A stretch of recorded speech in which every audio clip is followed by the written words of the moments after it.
Welcome to The Perfect Workout, where we bring you expert exercise advice, practical workout tips, and inspiring stories from the world of fitness and wellness. I'm Jordan Thompson, and today I'm sitting down with Dr. Sean Preuss. Sean has over 10 years of experience as a personal trainer. He wrote the Heart Healthy Lifestyle Guide to Prevent Type 2 Diabetes, and Sean holds a doctorate in kinesiology and a master's in exercise and wellness. Thanks for joining me today, Sean. My pleasure. Thanks for having me, Jordan. Okay, so today we're going to talk about one set strength training, what it is, how it affects your metabolism, and how you can do it. So Sean, can you just dive right in with me and explain exactly what one set strength training is and the difference between that and a traditional method of strength training? Absolutely. The name might sound straightforward, but to give you a little bit of explanation behind it, the one set approach to training is as opposed to a more traditional approach, which is using typically 3 sets per exercise.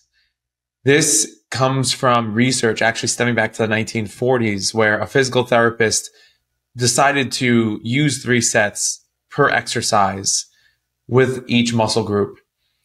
Now, one set seems to be not enough to people who are typically used to the 3-set approach.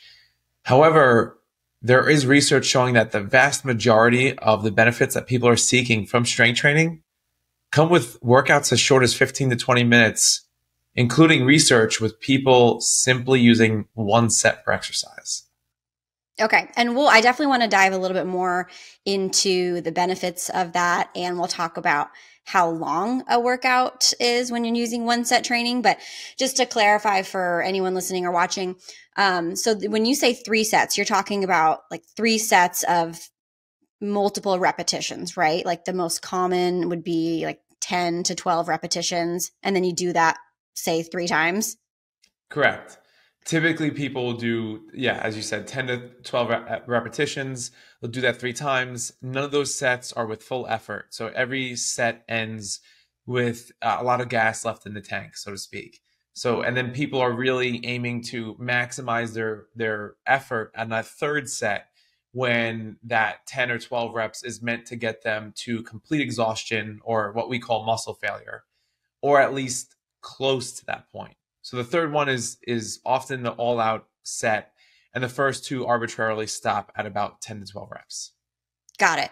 But with one set training, it's obviously just 1 set of multiple repetitions. Is it the same 10 to 12? How many do you do there? And what's the effort level like for that 1 set?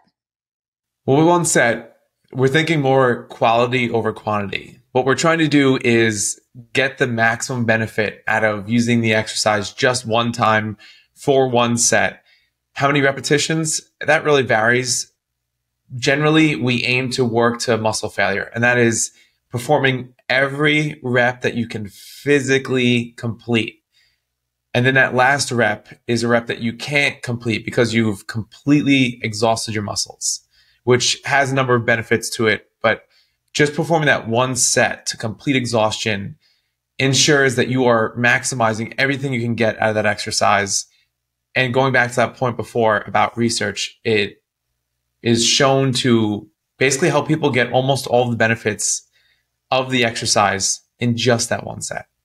So a 1 set workout is obviously going to be a much shorter workout compared to doing 3 sets of 10, 12, whatever for every single exercise. Is there any research or data behind the difference between those workouts and how much time you actually spend in the gym? Absolutely. And before getting the research, let's look at it on the surface. If you're performing 1 set, you're obviously spending less time exercising than if you're performing 3 sets per exercise. So there is the fact of just simply doing more work. But if you are doing 3 sets per exercise, it's not just the fact that you're doing a 2nd set of each exercise and then a 3rd set. There's also the factor of rest. If you're performing a leg press exercise, you're not going to finish the 1st set, then immediately start the 2nd set, then immediately go to the 3rd set. No, you're going to perform the 1st set, then rest, which people tend to do in a range of about 1 to 3 minutes. Then you're going to perform that 2nd set, rest again for maybe 1 to 3 minutes, and then perform that 3rd set. It's not just the fact that you're tripling your workload, but you're also adding in the rest in between each exercise. If you were just simply to do 1 set per exercise, you wouldn't be resting because you would be training different muscle groups. You would perform the leg press and then you would go perform something else like a row or a pull down, working your upper body. So there would be no need to actually rest after the exercise because you're training a totally different muscle group in that next exercise. This time difference was illustrated in a study that came from the University of Southern Illinois. They had people go through 2 different workouts. One was 7 exercises with 1 set per exercise. And the other one were the same group of exercises, same 7, but with 3 sets per exercise. And what they found was that 1 set per exercise group worked out for about 15 to 16 minutes. That's it. The other group, they averaged a workout time of about 36 minutes, more than double the time investment. Okay, so there's got to be some people who are watching and listening and thinking, well, 15 minutes, 16 minutes, that's just not enough to see like the same benefits that you might see or you might experience from working out for however long, 30, 40, 50 minutes, an hour. Can you speak to that skepticism or that paradigm at all? There might be reasons why people do perform multiple set workouts if they are looking to compete as bodybuilders, if they're athletes in certain sports. But that's not the vast majority of us. The vast majority of us are looking to be a little bit stronger, be a little bit muscular, have more bone density, be able to have more ease in which we live our lives and perform our daily functions, improve our cardiovascular health, and none of those require multiple set workouts. In fact, there is research showing that the vast majority of benefits from strength training, you can get them in just 15 to 20-minute workouts. And those are workouts that feature 1 set per exercise and full body workouts. That's it. 20 minutes, 15 minutes, twice a week. So I know that we know strength training increases metabolism overall because, you're putting on muscle and it helps you burn more calories. But what can someone expect in terms of calorie burn or increase in metabolism from just one workout? It's a good question. Strength training contributes to metabolism in a few ways. Obviously, we're burning calories during the workout itself. However, that's really just the start of it. Strength training can actually increase your metabolism for up to 3 days after the workout. Your metabolism is boosted for well after you finish that last rep on that last exercise. By the way, there is no other physical activity that comes close to this impact. If you go for a walk or a jog, your metabolism is back to normal within minutes of stopping that workout. If you do high intensity interval training, you will get a metabolic boost, but that is less than 1 day after the workout. Okay, so we've got 1 set training down. It is just like it sounds, 1 set of a couple of repetitions with full effort till you hit that point of muscle failure.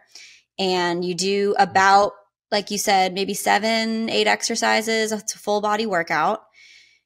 For anyone who's really brand new to this idea of doing 1 set training, can you maybe give us an idea of like what a successful 1 set workout looks like?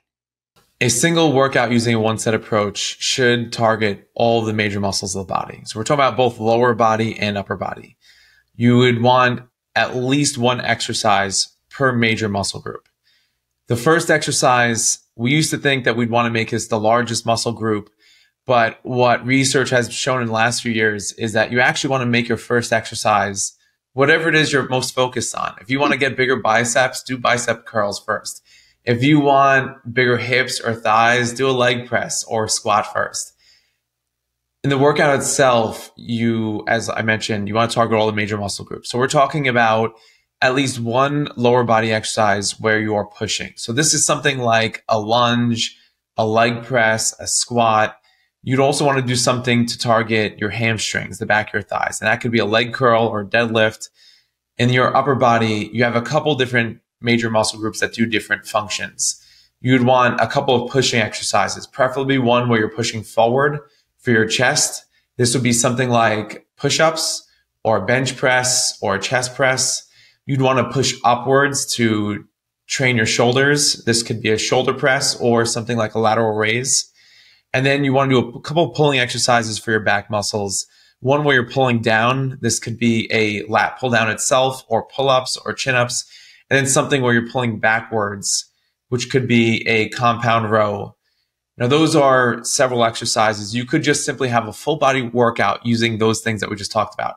But my guess is that you have target areas. And if you have target areas, what you'd want to do is include a second exercise for that muscle group. So if it is your thighs and hips, maybe you do hip thrust, or you throw in lunges and a leg press.